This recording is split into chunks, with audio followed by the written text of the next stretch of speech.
What is up, my friends? Hello, everybody. The Welsh lives. It's leading off right here on Fantasy Pros. I am the Welsh. That is the Joe Rico. I am back after a little bit of a hiatus. Rico and Bubba have been taking us through all September. Still are, by the way, but I had been meant to be here for Mondays. Wasn't last week, but I am here, and I am glad to see all of you and talk to all of you. By the way, leading off is brought to you by bet365. Use the promo code leading off. Bet $5, get $150 in bonus bets. You can go and do that today. Get locked in over at Bet365. And if you got a gambling problem, call 1-800-BETS-OFF or 1-800-GAMBLER. Oh, yes. Joe Rico, been holding down the fort. What's up, buddy? You're back like the Terminator, my friend. It's good to see you. We've missed you on the show. It's been a lot of fun getting to do shows with Bubba, but back into the old routine we had in July and August, getting to do some shows together. So we got, 2 more left this season together, maybe 1 more if Bubba's on next Monday. So this might be our send-off, the 2 of us. I was about to say I didn't even think of that, actually. Yeah, this might be the last one you and I are doing. Yeah, the plan, it is crazy. I know everybody is dealing with it, especially all the Peanuts and Cracker Jacks that are still hanging live. It's good to see everybody. But, it is crazy to think that the season is just about completely done. We've got this week some crazies out there. People play into next week. You people are insane, but you want to, it's a little bit less insane, I suppose. We can be honest. It was crazy years ago because of the 40-man roster designation that would happen in September, where the entire 40-man roster would become available and then teams would just do wacky stuff. It's not quite that now. Starting pitchers are a little bit 4 innings and stuff like that, some bullpen openings and whatever, but it's not as crazy, but it's insane going through to the very end. But yes, we've got the rest of this week. The next week, most likely, will be Bubba and I on Monday. And then the final show, as long as everything goes to plan, next Friday, just reminding everybody, Joe and I will do a great return for the final in-season show that we're doing here on Leading Off. But lots of cool off-season stuff. We'll be here for you. I know Joe and I haven't. I especially have. I get the extra bonus points that Joe doesn't get. But we'll be here talking you through to the end of the season, getting you set into the off season, and some more Rico and Bubba. Let's get into it, Joe. I'm excited to talk some baseball. It's been a lot of football lately. And let's talk about James Wood. 2 for 3 yesterday, 2 solo homers. He had a walk as the Nationals beat the Marlins. Now with a 273 slash and almost 100 higher OBP, 7 homers, 12 steals, 66 games. If you want to play extrapolation, you're probably in the vicinity of 1830, 1828. We could almost, with progression, call this a 2030 outlook, as he's improved his strikeout rate. He's making better contact. Holding the batting average, I think, is so key. A big thing with I don't know how people are going to walk out of this year with O'Neal Cruz. I think it's a smashing success. I think what O'Neal Cruz has done, even though he just got hurt, he's moved to center field, to hit the batting average that he's had, pull out a 2020 season, thought he'd have more homers, hand up and stuff like that. That's a big win. The same thing with James Wood, and we're getting into territory of talking about 2025 a whole lot. And he hasn't quite got the love of the Churios and the Jackson Merrills. Probably, maybe it's because it's not as deserved. But the improvement of the batting average, the power speed combo, it's really been awesome. He's been amazing. I mean, especially in a year where most rookies have fallen on their face and disappointed us. James Wood has been one of the few where you used a midseason pickup or you stashed him, and it's actually paid off. There's a couple of little concerning things, like the 29% strikeout rate I don't love. In terms of the steals, he has 12 of them, but he's been caught 7 times. So I'd like to see him be a little bit more efficient, but he's been amazing. And I think if we're looking at early 2025 stuff, Bubba did that early draft. I think he went at the end of the 3rd round in a 15-teamer, so the 40 to 45 pick range. I think that's probably going to be what we're going to have to stomach if we want James Wood on our teams next year.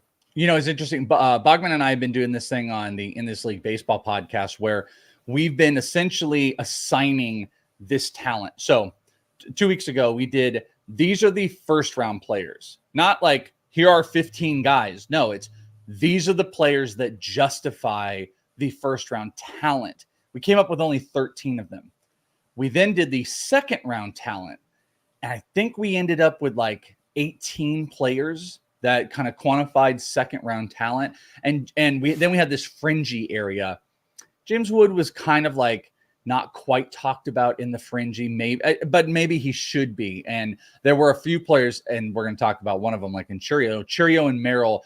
We did kind of just decide to graduate into that second round talent.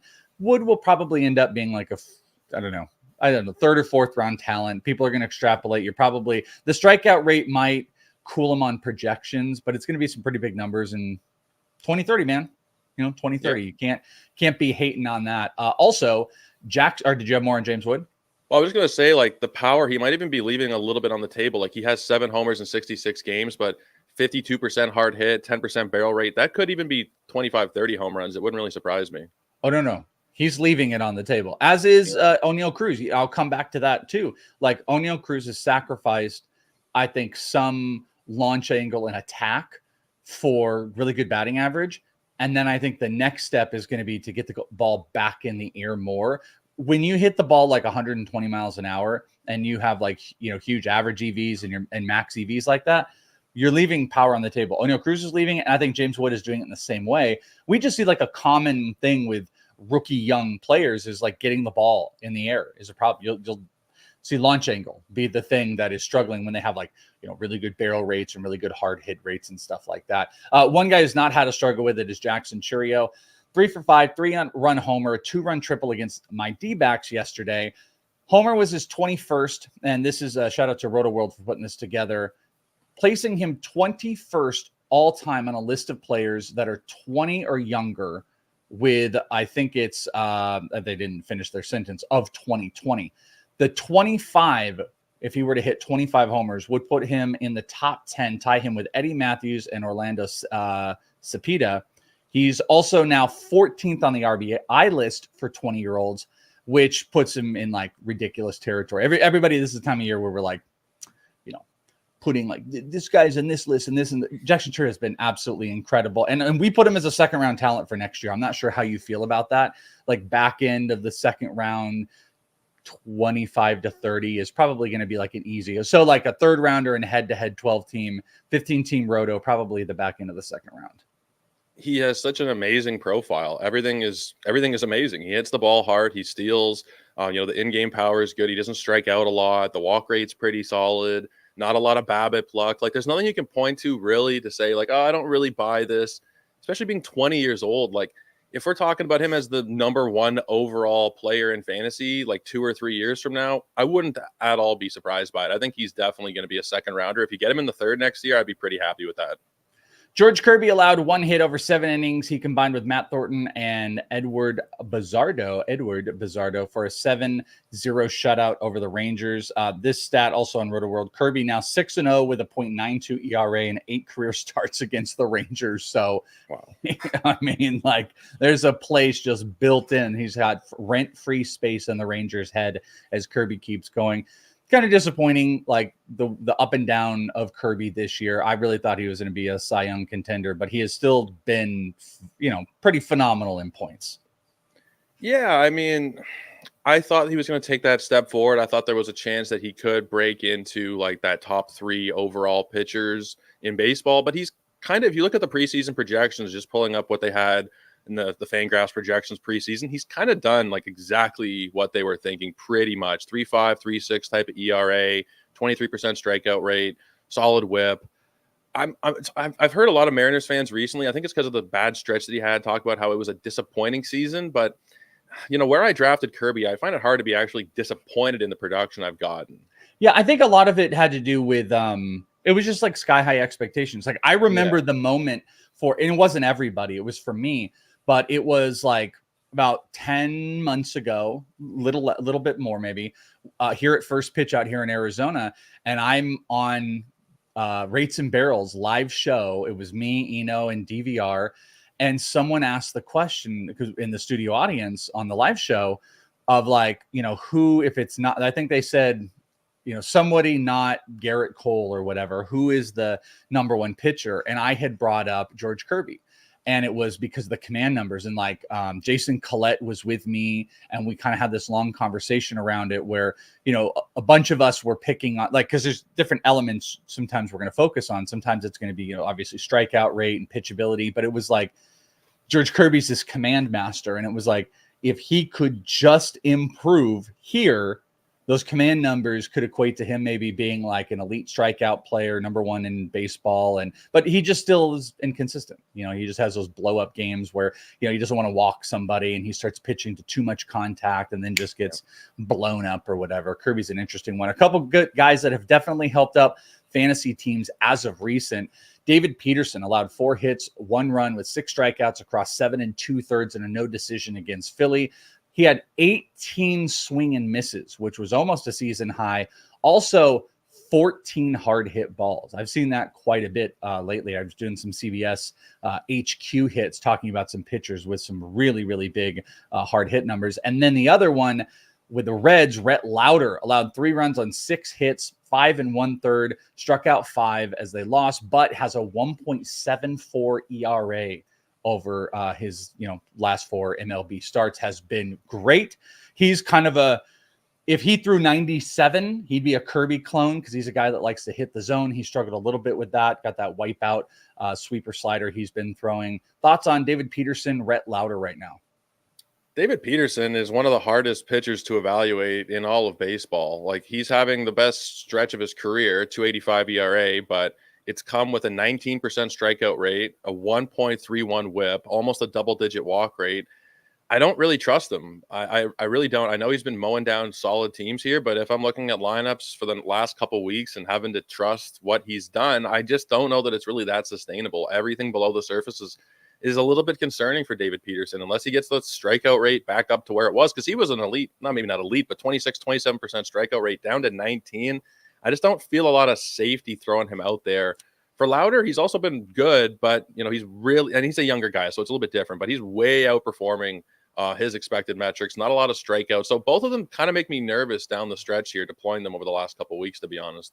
We were also in a point, like in the chat was talking about, you just like, I also people asking question here, question there. And it's like, it's the last 2 weeks.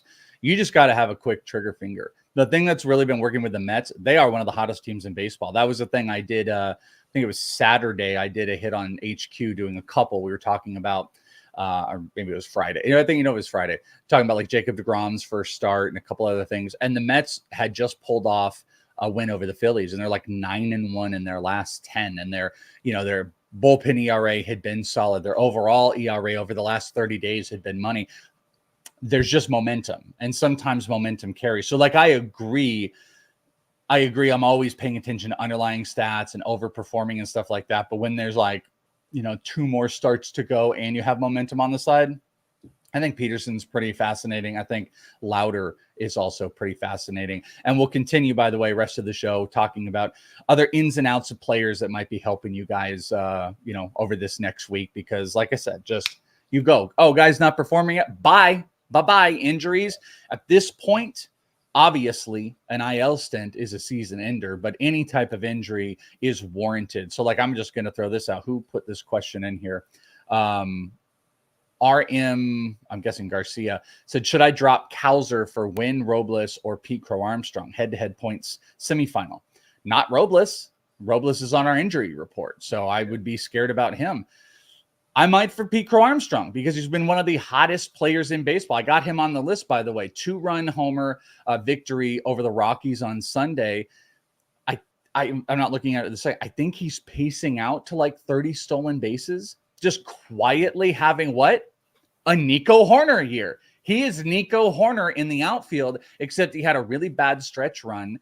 And I don't know why people perceive, I think, him in a worse light. Nico Horner always didn't have power projection, and he overplayed his stolen bases a bit. And I hated him this year as far as fantasy goes. But Pete Armstrong was free, has been free, has had absurdly low ownership percentages up until 2 weeks ago, a week ago. So he has been a massive pickup. He's been hot. Pick up the hot hand right now. Stolen base guys don't really help in points, but, a little bit of power is showing off, scoring runs.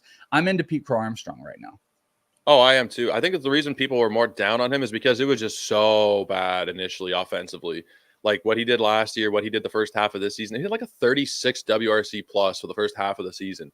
He was not doing anything. And over the last month, he's a top 10 fantasy player while playing some of the best defense in the league. So I think that people are kind of just slow on the turnaround because of how low he was before. But yeah, he's only 56% rostered on Yahoo. I'm sure it's even lower on ESPN and a little bit higher probably on CBS, but he's available. I wouldn't have any problem making that swap for Kauser. Yeah, I would make that swap if you want to do that. That's a play to definitely go with. 2 on the interesting column. And I'm pointing this one out because this was back to that TV hit that I did. I was literally talking about this, and then I just kind of like laughed when I saw it. After coming into a tied game, Raisel Iglesias, whom I just want to point out, had not allowed a run since June 16th. He had, I believe, 34 straight innings of not giving up an earned run, gave up 5 runs in 2/3 of an inning as the Braves lost to the Dodgers, which is crazy. The not earned run, this is a note that Roto World had, which was when he took his only loss in 59 appearances this season. His ERA still under 2, but it jumped almost a full run. I like laughed to myself because we were talking about this, and I'm like, yeah, Raisel Iglesias has been absurd. 34 straight innings. He's been so locked down. And then probably most critical time, big playoff piece for people going into championship week. He gets blown up for 5 earned runs. I guess it wasn't a blown save situation, but takes a loss. I just thought that was fascinating with Iglesias. And do you think Iglesias is going to be like a top 5 closer next year? He's not going to be in the pricey price range, but I don't know. Like he was around 6 or 7 this year, so it's not going to be that much worse or that much better, I suppose. Even he should be close to it. 31 saves, $1.87 ERA, 0.72 WHIP is just insane. So I feel like Edwin Diaz is probably going to go ahead of him because of the name value in a lot of leagues. Clase will go ahead of him, maybe Hader. He's top 5 though. He should be top 5. Yeah. It's funny, the guy in the chat, Iglesias lost me my championship yesterday. So I was away over the weekend with a friend, and we were doing all these pickups for the head-to-head semifinals. I'm like, all right, stream JP Sears, stream whoever else we're talking, David Festa and all this stuff. And he was up 7-3 with like a couple games left, and I was like, all right, you look like you're pretty good. Raisel Iglesias cost him his whole season yesterday. No, his whole season, lost WHIP by 0.1, lost ERA. It's crazy, man. Head-to-head is all that it takes is just one bad outing and your whole season is done. It's awful. It definitely will turn you into crybaby Roto, like 100%. We have those stories. Our friend group has those stories. Our famous, or it's in our little world, was our Bogman and I's friend Will. He was up in the championship Sunday Night Baseball. Hunter Pence comes up, hits 2 homers in the game. We tie 8-8, and I won because of tiebreakers in the regular season. So he would change his team to like 8-8 would be his team name. Like never for these are the things that these are your villain arcs. This type of the season, BT Fouts, Iglesias is his villain arc right there. Can you imagine? It's just such a brutal blow. The other fun piece, I still can't believe this is real. Helio Ramos hit a game-tying homer in the 9th inning yesterday on Sunday. Giants ended up losing, but that wasn't the story. Ramos became the first ever right-handed hitter in the history of Oracle Park to hit it into the right field bay. To hit it over into the water, the first right-handed hitter ever. Isn't like 25 years? Am I wrong about that with the stadium? That's a crazy stat to me. And it was Helio Ramos. I'm glad it was like a Giant that did it in their ballpark, but I don't know. That's one of those that you've heard, and I'm just like, I don't know. It doesn't seem real to me. Someone has to have done it. Nope. It was Helio Ramos yesterday. You're a San Francisco guy, right? Was that the same park that was there when you were a kid, or is it a different park? No, it was I'm forgetting what it was. No, I don't think this was the same one that was there. I was about to say Candlestick, but that's the I'm just surprised like Stanton never did it once, or just even like, I don't know, Pujols in his prime, Miguel Cabrera. That's what I'm saying. Like, how did no other right-handed hitter like accidentally do this at some point? You're saying, I don't know how many games Aaron Judge has played there, but that's also like what's so uniquely special. And it's a uniquely special baseball thing where it's like you can have this ballpark that's been standing there for X many years and something has never happened, and all of a sudden, boom, boom, there you go. It is pretty wild. Like Bonds did it, I guess. I guess a lot of their famous guys are left-handed hitters over the recent. I mean, I guess. Well, it's yeah, just I mean, Bonds, obviously, but it's still bizarre. Like I mean, it's hard. You know, it's a far distance, opposite field, but for it to have never, I was very surprised. I think I saw Eno tweet about it, and I was like, it's just so it's crazy. bizarre. It's crazy. Yeah, and 20+ homer season for Helio Ramos. So point another sneaky rookie in here. I feel so bad for PT.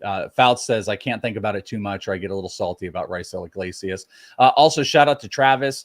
First year following the pod, my first ever league win last night. That's awesome. Let's go. And the official Mark yelling at us, Peterson, you guys are wrong. I mean, I actually defended, so I don't know if you were even listening, because I just said David Peterson is someone that has been good, and you should follow the rest of the season because of momentum. So listen with the ears.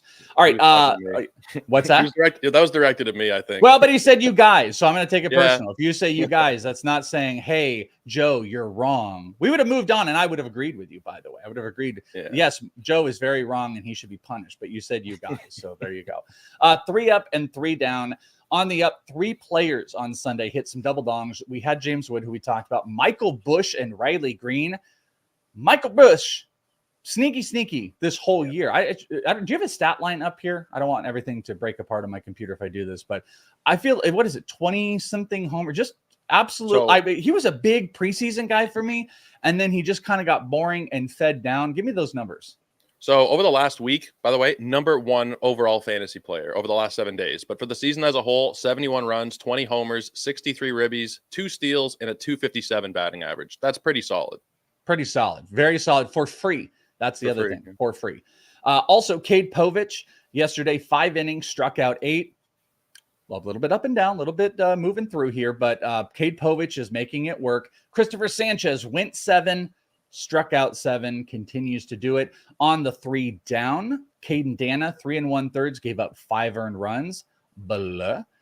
Cal Quantrill went 2 1/3, gave up only 2 earned runs and walked 6. Blah. Mark Vientos, 0 for 4 with 4 strikeouts. I believe the Golden Sombrero. Do we ever figure out, is it Platinum Sombrero, the 0 for 5 with 5 strikeouts? I think it's Platinum, yeah. I wonder if anybody's ever had 0 for 6 with 6 strikeouts. I don't even know what we'd call that. Probably never happened before, or maybe it has. I can think of it, but I don't think we can say it on the show what we would call that. And by the way, it's okay. The official Marquis says, my bad. Joe is very wrong. That's what we were. David Peterson, he is in for it next week. We just want to point that out. On the injury front, there was a lot of them. And I'm not advocating to any of these things I'm about to say that you cut these players, but if there's any ambiguity about the timeline, you have to make tough decisions, but just follow it. Francisco Lindor is undergoing an MRI on his back on Monday. That is critical. He is absolutely critical to this team. Oneil Cruz, this is kind of where I'm leading to. He left Sunday's game against the Royals with left ankle discomfort. Monitor that, because you don't want to do it, but if he's going to miss the week, you know exactly what you need to do. Victor Robles, this is another one. He came up earlier. He left Wednesday's game against the Rangers on Sunday with an apparent injury. We'll probably find out news about that, so might have to do that. Diamondbacks, they activated Gabby Moreno from the 10-day and then placed Paul Sewald on the 15-day. If he had not already been cut, bye-bye. Don't need Paul Sewald anywhere. And the Phillies activated Alec Boehm back. Critical for that team. That Mets Philly thing has just been just a ton of fun just to watch it. I like seeing these teams bounce back up. I feel like the NL West has just been blah, the Dodgers have been kind of weird as of recent. The Diamondbacks over the last 30 days have the worst bullpen ERA in all of baseball. Wow. Padres have not. I thought what the Padres did in the trade deadline was they're leading up to have this incredible, massive run with this bullpen, and it just hasn't. Robert Suarez blew a save last night, and then Adrian Morejon had to get the save. They traded for Tanner Scott, Jason Adam. They've got Robert Suarez, and Adrian Morejon is getting saves. That's not how that's supposed to be. Yeah, Robert Suarez, I mean, for the season as a whole, he's been very good, but over the last, maybe month or so, things have not gone as well for him. A few blown saves. Yeah, over the last month, 6.75 ERA, 159 whip. So, the roto people won't mind, but like you mentioned earlier, the head-to-head people might have some beef with Robert Suarez. I like this. Fenway, 6Ks is the vibranium sombrero. That one makes me laugh because I'm a nerd. And then Michael said the DFA'd sombrero. That also, these definitely make sense. Has there ever been a player that has struck out more than 6 times in a game? What's the most strikeouts a single player has had in one game? Not like a double header on the day, but like a singular game, which obviously went to multiple innings. What do you think it is? I would say probably 5 or 6, but I want to say someone has struck out 7 times. We should look that up for like the next show. I just want to know. So most strikeouts in a game as a batter, Carl Wheelman, 15-inning game though in 1913. Yeah, that's okay. So, extra innings is okay. How many? 6 times. So it looks like 6 is the most in a single game. Wow, there's never been 7. Oh. Done most recently by Jeff Jenkins of the Milwaukee Brewers on June 8th, 2004. So it's been 20 years. Assuming I'm looking at the right data here, I think it's 6. So we should call that the perfect sombrero. I think I have the name. It's like the perfect game, the perfect sombrero. It happens like once every like 20 years. And then 7 would just be, you know, the all-time worst GOAT. I mean, let's say Brandon Moss. Wait, hold on. Look at this. Fenway says Brandon Moss 7 times in a game in 2013. Sam Horn 7 times in a 15 game in 1991. According to ChatGPT, so probably, hopefully right, but you never know. I'm calling the set. One of those is the perfect sombrero, and it might not need to be 7. I don't know. Those are the things that keep me up at night, by the way. Like, I just wonder about those awesome things. Like, what could have been? Like, who did something so horribly bad that we can't get out of it? Hopefully, we can do something so amazingly good. Friends, let's talk about some bets. Let's get in on it for the best bets of the day. How funny is this when you two are there and it's like literally neither one of these two are on that? I know. Have you guys been having fun with that? All right, it is the best bets of the day, our 3 favorite bets. And Mr. Joe Rico, let's start with you. I'd also point out, if people haven't like picked this up, when we talk about the best bets, it's something that there's a fantasy implication in it as well. Obviously, if we're taking certain prop players, just want to throw that out. But what do you got on your best bets of the day? So I'm starting off, and I think we might be on the same page here with Paul Skeens over 6.5 strikeouts. It just feels like a very low number. He's pretty consistently going over, and at worst, he's been getting like 6 strikeouts in the game. It feels like a pretty safe bet at minus 105 for Skeens over. And I'm going with Reed Detmers to record the win. These are always a little bit trickier, but he's looked great against 2 awesome opponents in his first couple starts out. He gets the White Sox. As long as he's able to go 5-6 innings, that pen behind him is a little bit of a concern. But the White Sox are just a joke. I feel like Reed Detmers at plus money to get the win is a pretty safe bet. And then Antonio Senzatella, who's making his season debut tonight at Coors against the Arizona Diamondbacks, who, I mean, they've been like the best offensive team in baseball this year, arguably. At Coors, a guy in his debut, Senzatella, who's never been a great pitcher, really, over 2.5 earned runs at minus 135. All of those are bet365. And I'll add just quickly, if you're seeing Reed Detmers out there in like a daily pickup league for that start tonight, that's a pretty nice stream you can get there. Only 42% rostered right now. And Diamondback hitters would be a great stream. The only thing that's going to keep Senzatella off this is if he's only doing like an opener. I don't know how it's 2.5. If they are going to let him go a full run, I'm going to play against that here as well. I like those bets, and I like you getting tricky with it too, like the Detmers to record a win. I think that's a fun, tricky one. So as you mentioned, I'm tailing the Paul Skeens one. He's faced the Cardinals twice this year. He struck out 8 in both outings. We're on the back end of like, I'm not saying it is, but it's like, what does he have? Maximum 3 more starts. What if this was the last start?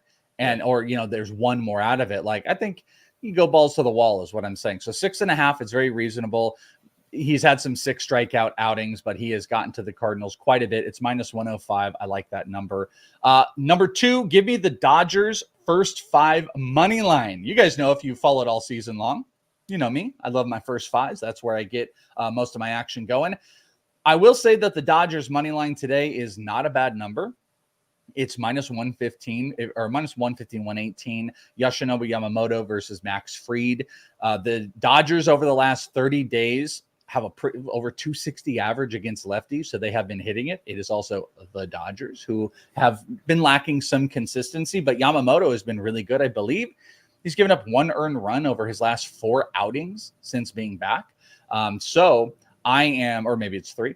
I'm going to go and back Yamamoto on the first 5. That's a little bit more juiced. So I just need them to be winning. If they're tied, I get my money back. Minus 130. I'm also in on that full game. And then I really love this one. Spencer Arrighetti. Strikeouts are low for him because you're going against Padres. Padres can be a tough team to strike out, though we have seen some big outings. Arrighetti is at 4.5 over. So 5 strikeouts I need. He has hit this number in 8 of his last 9 outings. He has really found a rhythm into the second half outside of like 1 or 2 difficult situations. But 5 strikeouts over this full one. I love that against the Padres. Those are my best bets. We both got Skeens. I got Dodgers first 5 money line and Arrighetti over strikeouts. You've got Skeens with Reed Detmers to record a dub and Antonio Senzatella to give up over 2.5 earned runs. Yes, friends, those are the best bets of the day with Welsh and Mr. Joe Arico. Before we get to the home run call here, just very, very quickly, I saw a couple comments in here. Let's see, where did it go? Dylan said, dilemma, Nolan at red hot Milwaukee, 2 rough outings, or Tyler McGill, who's lined up for a 2-step with Washington and Philly at Citi Field. It's Nola for me. I'm not even thinking about it. It's Nola. I'm going to go with Nola too. I mean, I get it. It's a hot situation, but like McGill's also going up against Philly. Like there's like, you get the advantage of Washington with McGill for a sub middle-ish pitcher and then Philly, or you just go with like a top end pitcher who's got a couple, rough upcoming matchups, but a great offensive support. I'm going to definitely do that. Another one, Ukeda versus Weaver, or go Brant Herter, who just had the combined or almost combined no-hitter, who runs it back in Baltimore. Is there any feel there? I'll probably go with Weaver. I think like the way that Cash's bullpen usage is, it's a little bit hard to predict. It's probably Uceta most of the time, but Weaver, I think he's a pretty safe bet to give you a save or a win, giving you good ratios with strikeouts, better team. I think Weaver would be the way I go. The home run board, we've had the home run contest all season long. Remind you guys, fantasypros.com/chat. Come and join the Discord. Become a premium member. You can have access to playing this. I mean, I don't know why you would, if we're being honest, play it the rest of the year. There's only 2 more weeks, but you can play it next season. Plus, I kind of want to add another contest. And right now, South African G has a 4 home run lead with 2 weeks to go. Vladimir Guerrero is giving him the eye. Look at that eye. He is saying, South African G, I'm coming for you. And I'm bringing an autographed bat because that's what he's going to do. We've got a 4 home run lead over Ramon Razor. Oh, man. B-Trot at 51. Only 3 are over 50. Wonky Penguin coming in hot in top 10 with 46. Joey P is held with his in perpetuity at 41. I could not tell you where I'm at. The great Fred Dinger is at the bottom of the board. Fred Dinger, if was here. Oh, Fred Dinger is here. I don't know. I don't know if I've had any. I think I have had Rafael Devers in perpetuity here for a little bit. So you can let me know. I don't think I'm close to that board, which I know our boy Donnie is dying for me to get on the board because he's got a box of, oh crap. What is it? What's the thing that I'm still at 33. He hasn't had a homer this entire time. What are the things that everybody, the Italian, I'm going to get murdered for this. Cannolis, Italian, thank you. Oh, cannolis. Oh my God. I apologize. I had never had a cannoli before this season, and then Donnie brought him. Yeah, it's not looking good for me, Donnie, but South African G is locked in here. So, Joey, what do you think? Where are you going for your home run call today? Well, Angelo, where is it? Angelo kind of nailed it right here. All D-backs against Senzatella. I'm going with Jock Peterson. I just think this is going to be a disaster in Colorado tonight. The Diamondbacks might put up 10 runs again. I think Jock Peterson, he's been a little bit cold recently, but the matchup is too good to pass up here. I'm joining you, and I'm going with Christian Walker. Christian Walker actually has a pretty solid BVP versus big home run threat. I'm going to go with it. So we are both doing it. By the way, Dinger said, Arico up to 13. Did I have that up there? So that's pretty impressive. So next season, we get you going with it.